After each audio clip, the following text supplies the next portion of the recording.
ఆమె నీ పండుకి ఇక అడుగడుగడుగు ఆనందం ఆనందం ఆనందం అందరికీ అక్కి ఆడిద్దాం ఆడిరెక్కి ఇక అడుగడుగడుగు సంతోషం సంతోషం ప్రతి మనసుకి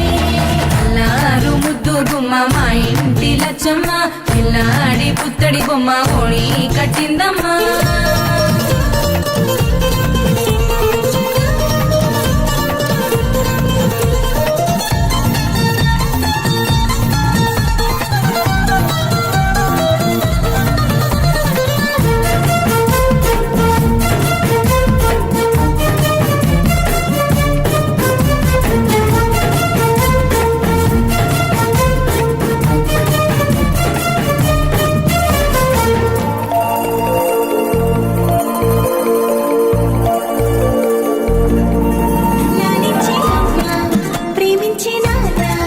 ఆడించి అన్న చెల్లి అక్క తమ్ముల అభిమానాలు